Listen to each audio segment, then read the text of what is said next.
Cinema ಮಾಡೋದು ಯಾರು? ನಮ್ಮವರೇ. ಸಿನಿಮಾವನ್ನು ನೋಡಿ ಅಂತ ಹೇಳುವವರು ಯಾರು? ನಮ್ಮವರೇ. ಆಗಿರುವಾಗ ನಮ್ಮ ಕುಟುಂಬ ಗ್ರಾಮ ಮಟ್ಟದಲ್ಲಿಯೂ ಅನೇಕ ಅಡೆತಡೆಗಳಾದಾಗಲೂ ಇದಕ್ಕೆ ಕಾರಣಕರ್ತರಾದವರು ನಮ್ಮವರು. ಬೆಂಗಳೂರಿನಲ್ಲಿ ಕಂಬಳ ಆಯ್ತು, ಅದರಲ್ಲಿ ನಾಗನಕಟ್ಟೆಯ ಅವಶ್ಯಕತೆ ಇತ್ತ ಅಂತ ಒಂದು ರಾಷ್ಟ್ರಧ್ವಜಕ್ಕೆ ನಾವು ಭಾವನೆ ಕೊಡುವಾಗ ಆ ನಾಗನಕಲ್ಲಿನ ಬಗ್ಗೆ ನಮ್ಗೆ ಯಾಕೆ ಮೌಲ್ಯ ಗೊತ್ತಾಗ್ಲಿಲ್ಲ?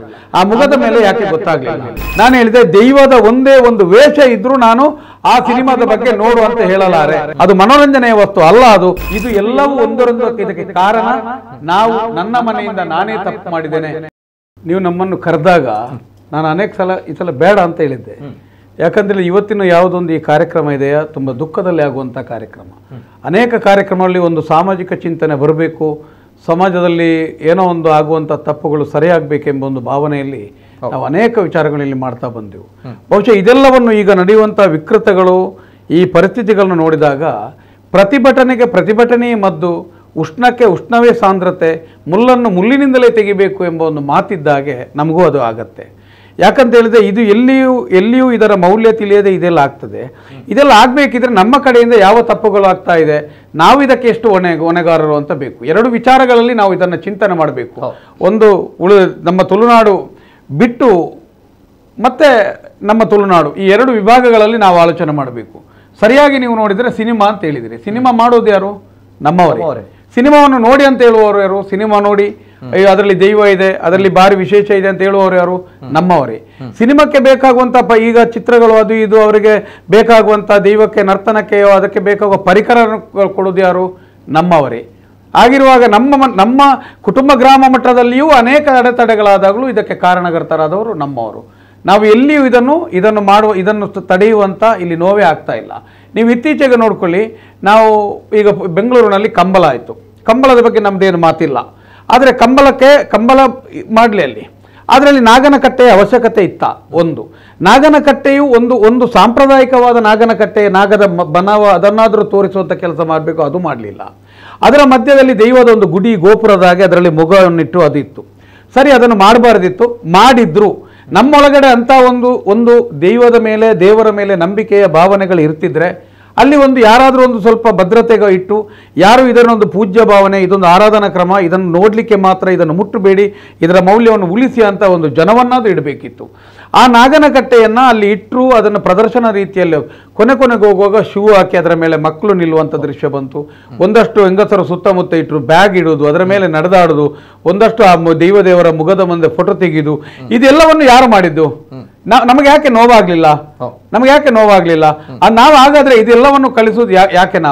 ನಾವು ಇದೆಲ್ಲವನ್ನು ಕೊಂಡೋಗ್ಬೇಕಲ್ಲಿ ಯಾಕಂದ್ರೆ ನಮ್ಮ ಆರಾಧನೆಯ ಸ್ಥಳ, ಅಲ್ಲಿ ನಾಗನ ಮೂರ್ತಿ ಇದೆ, ದೇವಗಳ ಬಿಂಬ ಇದೆ. ನೋಡಿ, ಒಂದು ರಾಷ್ಟ್ರಧ್ವಜ ಕೆಳಗೆ ಬಿದ್ದಾಗ, ಮಣ್ಣಿಗೆ ಬಿದ್ದಾಗ ಅಲ್ಲಿ ನೋವಾದರೂ ನಾವು ಅದನ್ನು ಮಡಿಚಿ ಅದಕ್ಕೆ ಗೌರವಿಸಿ ಅದನ್ನು ಮೇಲೆ ತರ್ತೇವೆ. ಯಾಕಂದ್ರೆ ಅದು ಗೌರವಪೂರ್ಣವಾದಂಥ ಭಾವನೆ ಇದೆ. ಅಂತ ಒಂದು ರಾಷ್ಟ್ರಧ್ವಜಕ್ಕೆ ನಾವು ಭಾವನೆ ಕೊಡುವಾಗ ಆ ನಾಗನ ಕಲ್ಲಿನ ಬಗ್ಗೆ ನಮ್ಗೆ ಯಾಕೆ ಮೌಲ್ಯ ಗೊತ್ತಾಗ್ಲಿಲ್ಲ? ಆ ಮುಖದ ಮೇಲೆ ಯಾಕೆ ಗೊತ್ತಾಗ್ಲಿಲ್ಲ? ಇದು ಎಲ್ಲವನ್ನು ಹೀಗೆ ಮಾಡ್ತಾ ಹೋದಾಗ ಇದಕ್ಕೆ ಕಲಿಸೋದು ಯಾರು? ಹೊರಗಿನವರಿಗೆ ನಾವು ಕಲಿಸೋದಾ, ನಮ್ದ? ಇಲ್ಲಿ ದೈವಗಳ ಹೆಸರಲ್ಲಿ ನಿಮ್ಗೆ ಏನಾದರೂ ತೊಂದರೆ ಆದಾಗ ನಿಮ್ಮನ್ನು ಅವನು ಭಯಪೀಡಿತನನ್ನಾಗಿ ಮಾಡೋದು, ಅವನಿಗೆ ತಪ್ಪು ಸಂದೇಶಗಳನ್ನು ಕೊಡೋದು, ದೈವವನ್ನೇ ನಾವು ಹಾಕಿ ನಾವು ಅದಕ್ಕೆ ಇದು ಮಾಡುವಂಥದ್ದು, ಎಂಥ ಹಣದ ರೂಪದಲ್ಲಿ ಹಣ ಮಾಡಲಿಕ್ಕೆ ವ್ಯಾಪಾರಕ್ಕೋಸ್ಕರ ಮಾಡುವಂಥದ್ದು, ಇದು ಎಲ್ಲವೂ ನಮ್ಮಿಂದಲೇ. ಅದಕ್ಕೆ ನಾನು ಹೇಳಿದ್ದು, ಪ್ರತಿಭಟನೆಗೆ ಪ್ರತಿಭಟನೆಯೇ ಮದ್ದು. ಇದು ಎಲ್ಲವೂ ಈಗ ನಮಗೆ ನೋಡಿ ಕೊರಗಲಿಕ್ಕೋಸ್ಕರ ದೇವರು ಸೃಷ್ಟಿಸಿದಂಥ ಒಂದು ದೊಡ್ಡ ನಾಟಕ, ದೊಡ್ಡ ರೀತಿಯ ಒಂದು ಪ್ರಯೋಗ ಅಂತ ನಾನು ತಿಳ್ಕೊಳ್ತಾ ಇದ್ದೇನೆ. ನಮಗೆ ನೋಡಿ, ಅದನ್ನು ನೋಡಿ ನೋವಾಗ್ಲಿಕ್ಕೋಸ್ಕರ ದೈವಗಳೇ ಮಾಡಿದಂಥ ಒಂದು ರೀತಿ. ಇಲ್ಲದಿದ್ದರೆ ನೋಡಿ, ಆ ರೀತಿಯಾಗಿ ಹೊರಗಡೆ ಆದಾಗ ಸರಿ, ಚಿಕ್ಕಮಂಗ್ಳೂರಲ್ಲಾಯಿತು, ಮತ್ತು ಬೆಂಗಳೂರಲ್ಲಾಯಿತು, ಇವತ್ತು ಮಹಾರಾಷ್ಟ್ರ ಮುಂಬೈಯಲ್ಲಿ ಆಗ್ತಾ ಇದೆ, ಎಲ್ಲ ಕಡೆ ದೈವಗಳಾಗ್ತಾ ಇದೆ, ಛದ್ಮವೇಷ ಆಗ್ತಾ ಇದೆ, ನಡೀತಾ ಇದೆ. ನೋಡಿ, ನಮ್ಮ ತುಳುವರಿಲ್ಲದ ಮಣ್ಣು ಎಲ್ಲಿದೆ ಹೇಳಿ? ಯಾರಾದರೂ ಹೋಗಿ ಅದನ್ನು ನಿಲ್ಲಿಸುವಂಥ ಒಂದು ಧೈರ್ಯ ಯಾಕೆ ತೋರಿಸ್ತಾ ಇಲ್ಲ? ಚಿಕ್ಕಮಂಗ್ಳೂರು ಎಂಬುದು ಭಾರಿ ದೂರವಾ? ಬೆಂಗಳೂರು ಎಂಬುದು ದೂರವಾ? ಎಲ್ಲಿ ನಮ್ಮ ತುಳುವ ನೆಲದ ಮಣ್ಣಿನ ಜನಗಳಿಲ್ಲ ಹೇಳಿ? ಹೋಗಿ ನಿಲ್ಲಿಸುವಂಥ ಕೆಲಸ, ಪ್ರತಿಭಟಿಸುವಂಥ ಕೆಲಸ, ಅದರ ಬಗ್ಗೆ ಮಾತಾಡುವಂಥ ಕೆಲಸಗಳಾಗಬೇಕು. ಯಾಕಂತ ಹೇಳಿದರೆ ನಾವು ಸಹ ಇವತ್ತು ದೈವಗಳನ್ನು ಪ್ರತಿಷ್ಠೆಗೋಸ್ಕರ ಮಾತ್ರ ಆರಾಧನೆ ಮಾಡ್ಕೊಂಡು ಬಂದಿದ್ದೇವೆ. ನನ್ನ ಹತ್ರ ಹಣ ಇದ್ದರೆ ನನ್ನ ಪ್ರತಿಷ್ಠೆ. ಯಾಕಂತ ಹೇಳಿದ್ರೆ ಎಲ್ಲಿ ತನಕ ದೈವಾರಾಧನೆ ಎಂಬುದು ಒಂದು ಹಳಿ ತಪ್ಪಿದೆ ಇಲ್ಲಿ ಅಂತ ಹೇಳಿದರೆ, ಯಾವತ್ತೂ ತೀರಾ ಒಂದು ಖಾಸಗಿ ಕಾರ್ಯಕ್ರಮ, ಖಾಸಗಿ ಆರಾಧನಾ ನಿಯಮ ಇದು. ಇದರಲ್ಲೊಂದು ಪಂಗಡ ಇದೆ, ಅದರಲ್ಲೊಂದು ಗಡಿಕಾರ ಇದೆ, ಅದರಲ್ಲಿ ಗುರಿಕಾರ ಇದ್ದಾನೆ, ಅದರಲ್ಲಿ ಜಾತಿ ವ್ಯವಸ್ಥೆಗಳಿದೆ, ಅಲ್ಲಿ ಬೇರೆ ಬೇರೆ ಬರಿ ಕಟ್ಟುಗಳ ನಿಯಮಗಳು ಎಲ್ಲವೂ ಸಮತೋಲನದ ಎಲ್ಲರೂ ಸೇರಿ ಆಗುವಂಥ ಒಂದು ದೈವಾರಾಧನದ ನಿಯಮ ಇವತ್ತು ಮುಜರಾ ಇಲಾಖೆಗೆ ಒಳಪಟ್ಟಾಗ ಯಾವ ಗುತ್ತಿನವನೊಂದು ಸ್ವರ ಎತ್ತಿದ್ದಾನೆ? ಯಾರಾದರೂ ಇದು ಯಾಕೆ ಆಯಿತು ಅಂತ ಒಂದೇ ಒಂದು ಮುಜರಾ ಇಲಾಖೆಗೆ ದೈವಾರಾಧನೆಯನ್ನು ಸೇರಿಸಲೇಬಾರದಿತ್ತು. ಆವತ್ತಿಂದ ಆಯಿತು ಇಲ್ಲಿ ಸಮಸ್ಯೆಗಳು. ಭಂಡಾರದ ಪಥಗಳು ಬದಲಾಯಿತು, ಒಂದು ಕಡೆ ಇದ್ದ ಭಂಡಾರ ಮತ್ತೊಂದು ಕಡೆ ಆಯಿತು. ನಾನು ಹೇಳಿದ್ದು ಗುತ್ತಿನ ಕಡೆ ವ್ಯಕ್ತಿಗಳು ನಿಲ್ಲುವಂಥ ಜಾಗದಲ್ಲಿ, ಕರಿಬೇದಂಥ ಜಾಗದಲ್ಲಿ ಸರ್ಕಾರ ಅಲ್ಲ ಇವತ್ತು DCO ACO ಬಂದು ನಿಂತಾಗ ಕರೆಯುವುದು ಹೇಗೆ? ಇವತ್ತು ಹೇಗೆ ಕರೆಯೋದು? ಅದಕ್ಕೆ ಆಗುವಂಥ ಪರಿಕರ ನಾನು ಹೇಳಿದಲ್ಲಿ ಸಂಪ್ರದಾಯ ಇದೆಯಾ? ಇದಕ್ಕೆ ನಾನು ಹೇಳಿದ್ದು ದೈವಾರಾಧನೆಯ ನಿಯಮಗಳನ್ನು ಅಲಿತಪ್ಪಿದ ಆ ಮೊಟ್ಟ ಮೊದಲೇ ನಾವು ಎಚ್ಚೆತ್ತುಕೊಳ್ಳಿಲ್ಲ. ಬಹುಶಃ ಈ ಒಂದು 40-50 ವರ್ಷಗಳ ಯಾರು ದೈವಾರಾಧಕರು ಮತ್ತು ದೈವದ ಗುತ್ತಿನವರಿದ್ದಾರೆ ಅಲ್ಲ, ಸ್ವಲ್ಪ ಈಗ ನರ್ತಕ ವಿಭಾಗಗಳು ಇದರ ಬಗ್ಗೆ ದೊಡ್ಡ ಜವಾಬ್ದಾರಿ ತೆಗೊಳ್ಬೇಕು. ನಾನು ಈ ಮೂಲಕ ನಮ್ಮ ಗೌರವಾನ್ವಿತರಾದ ಕಮಲಾಕ್ಷರಿಗೂ ಮುಂದಿನ ದಿನಗಳಲ್ಲಿ ಖಂಡಿತ ಇದನ್ನು ಖಂಡಿಸಿ ತಾವುಗಳಲ್ಲಿ ಎಲ್ಲೆಲ್ಲಿ ಆಗ್ತದೆ ಅದಕ್ಕೊಂದು ನಿಯಮವನ್ನು ರೂಪಿಸಿ ನೀವು. ಯಾಕಂತ ಹೇಳಿದರೆ ನೋಡಿ, ಸಂಪ್ರದಾಯ ಉಳಿಯುವಂಥದ್ದೇ ಈ ಜನಾಂಗದಿಂದ. ಈ 3 ಜನಾಂಗ, ಪರವ ಜನಾಂಗ, ನಲಿಕೆ ಜನಾಂಗ ಮತ್ತೆ ಪಂಬದ ಜನಾಂಗ. ಈ ಜನಾಂಗವನ್ನ ಪ್ರತಿ ಮನೆಯು ತನ್ನ ಮನೆಯ ಕುಟುಂಬದಂತೆ ನೋಡ್ಕೊಂಡು ಬರ್ತಾ ಇದೆ. ಗೌರವದಲ್ಲಿಯೂ ನಾನು ಈಗ ನಿಮ್ಮನ್ನೇ ಕರೆದಾಗ ಕಮಲಾಕ್ಷರು ಬರ್ತಾರೆ ಅಂದಾಗ ನಾನು ಹೇಳಿದೆ ಯೋಗ್ಯರ ಜೊತೆ ನಿಂತು ಮಾತಾಡಲಿಕ್ಕೆ ಖುಷಿ ಇದೆ ಬಾರಿ ಅಂತ ನಾನು ಹೇಳಿದೆ. ಯಾಕಂತ ಹೇಳಿದರೆ ಅವರದನ್ನು ಮಾಡುವ ರೀತಿಗಳಿದೆ. ದಯವಿಟ್ಟು ಈ ಜನಾಂಗದವರು ಅದರ ಸಂಧಿಪಾರ್ಧಾನಗಳನ್ನು ಮತ್ತು ಇದಕ್ಕೆ ಬೇಕಾಗುವಂಥ ಪರಿಕರಗಳನ್ನು, ಇದಕ್ಕೆ ಬೇಕಾಗುವ ಮಾರ್ಗದರ್ಶಕಗಳನ್ನು ಕೊಡುವಂಥ ಕೆಲಸಗಳಾಗಬಾರ್ದು. ಈಗ ನಮ್ಮ ಹತ್ರ ಅನೇಕರು ಕೇಳ್ತಾ ಇದ್ದಾರೆ. ಒಂದು 2-3 ಸಿನಿಮಾದವರು ಬಂದು ಕೇಳಿದರು. ನಾನು ಹೇಳಿದೆ ನೋಡಿ, ದೈವಾರಾಧನೆಗೆ ಸಂಬಂಧಿಸಿದ ವಿಷಯ ನನ್ನ ಗ್ರಾಮದ ಒಂದು ವ್ಯಾಪ್ತಿಯ ಅನುಭವ ನನಗೆ ಮಾತ್ರ ಇರುವಂಥದ್ದು. ನಾವು ಯಾರಿಗೂ ದೈವಾರಾಧನೆಯ ವಿಚಾರದಲ್ಲಿ ಒಂದೇ ಒಂದು ಮಹತ್ವವನ್ನು ಕೊಡುವುದಿಲ್ಲ ಅಂತ ನಾನು ಹೇಳಿದೆ. ಇನ್ನೊಂದು ಅನೇಕ ಕಡೆಗಳಲ್ಲಿ ಸಿನಿಮಾ ಬಂದಾಗ ನಮ್ಮ ಹತ್ರ ಹೇಳಿದರು, ಸರಿ ಸಿನಿಮಾದ ಬಗ್ಗೆ ಹೇಳಿ. ನಾನು ಹೇಳಿದೆ ದೈವದ ಒಂದೇ ಒಂದು ವೇಷ ಇದ್ದರೂ ನಾನು ಆ ಸಿನಿಮಾದ ಬಗ್ಗೆ ನೋಡು ಅಂತ ಹೇಳಲಾರೆ. ಯಾಕಂತ ಹೇಳಿದ್ರೆ ಅದನ್ನು ಮನೋರಂಜನೆಯಾಗಿ ನೋಡುವಂಥ ವಸ್ತು ನನಗೆ ಇದು ಇಷ್ಟ ಇಲ್ಲ. ಅದು ಮನೋರಂಜನೆಯ ವಸ್ತು ಅಲ್ಲ, ಅದು ನನ್ನ ನಂಬಿಕೆಯ ಸೊತ್ತು, ಅದನ್ನು ನಾನು ನಂಬ್ತೇನೆ ಅಂತೇಳಿ ನಾನು ಹೇಳುವಂಥದ್ದು.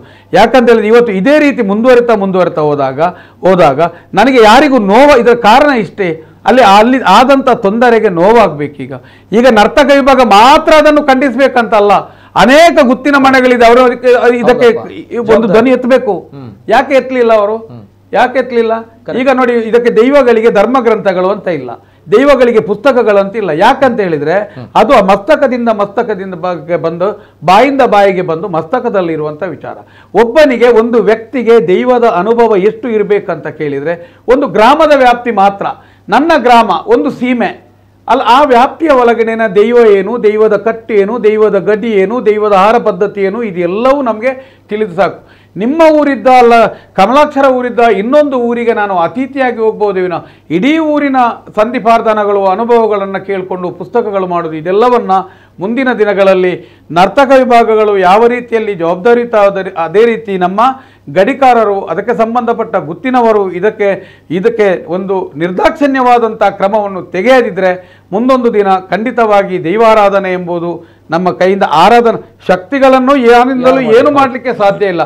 ಆದರೆ ಅದರದೇ ಆದಂತಹ ನಿಯಮ ಮತ್ತು ರೀತಿಗಳೆಲ್ಲ ಕೈತಪ್ಪುವ ಪರಿಸ್ಥಿತಿ ಇದೆ ಇವತ್ತು ಅಲ್ಲಿ ಮಾಡುವಂಥ ನಟನೆ ಬಿಡಿ. ಇವತ್ತು ನಮ್ಮದೇ ಆದಂಥ ಒಂದು ಕುಟುಂಬ ಪದ್ಧತಿ ಇರ್ಬೋದು, ಗ್ರಾಮ ಪದ್ಧತಿ ಇರ್ಬೋದು. ನೀವು ಒಂದು ದಿನ ವೀಕ್ಷಣೆ ಮಾಡಿ, ಅನೇಕ ಕಡೆಗಳಲ್ಲಿ ಸೇಂದಿಯ ಜಾಗದಲ್ಲಿ ಸೇಂದಿಲ್ಲ, ಕೇಪಲ ಹೂವಿನ ಜಾಗದಲ್ಲಿ ಕೇಪಲವಿಲ್ಲ. ಅದು ಬಿಡಿ, ತಾಮ್ರವ ಶಿಲಮಯವ ಆದಂಥ ಗರ್ಭಗುಡಿ, ದೈವಗಳ ಗರ್ಭಗುಡಿ ಚಾವಡಿ ಇದ್ದರು, ಅದರ ಮೇಲೆ ಮತ್ತೆ ತಗಡಿನ ಸೀಟನ್ನು ಹಾಕುವಂಥ ಕೆಲಸಗಳಾಗ್ತಾ ಇದೆ. ನೋಡಿ, ದೈವಗಳು ಅತ್ಯಂತ ತಂಪಾದ ಪ್ರದೇಶಗಳಲ್ಲಿರುವಂಥವರು. ಈಗ ನೀವು ಭಕ್ತರಾಗಿ ಆ ತಗಡು ಶೀಟು ಹಾಕಿದಂಥ ಒಂದು ದೇವಸ್ಥಾನದ ಒಳಗೆ ಪ್ರವೇಶ ಮಾಡಿ 10 ನಿಮಿಷ ಕೂತು ನೋಡಿ, ನಿಮಗೆ ಕೂತ್ಕೊಳ್ಳಿಕ್ಕೆ ಆಗ್ತಾ ಇಲ್ಲ. ಅದು ಸೆಕೆ, ಅದು ಆ ರೀತಿ ಆಗ್ತಾ ಇದೆ. ವಾತಾವರಣಗಳು ಅನೇಕ ಕಡೆಗಳಲ್ಲೂ ದೈವಗಳ ಆಯುಧಗಳು, ಬಾಮಗಳು, ಚಂದ್ರಾಯುಧ ಪೂರ್ತಿ ರೂಪ ಕಳ್ಕೊಂಡಿದೆ. ಇದು ನಾನು ಯಾಕೆ ಹೇಳ್ತಾ ಇದ್ದೆ ಅಂತ ಹೇಳಿದ್ರೆ, ಇದು ಎಲ್ಲವೂ ಒಂದರೊಂದಕ್ಕೆ ಇದಕ್ಕೆ ಕಾರಣ ನನ್ನ ಮನೆಯಿಂದ ನಾನೇ ತಪ್ಪು ಮಾಡಿದ್ದೇನೆ. ಈಗ ನಾವೇ ಮಾಡ್ತಾ ಇರುವಂಥ ತಪ್ಪಿಗೆ ನಾವೇ ಹೊಣೆಗಾರ ಆಗ್ತಾ ಇದ್ದೆ.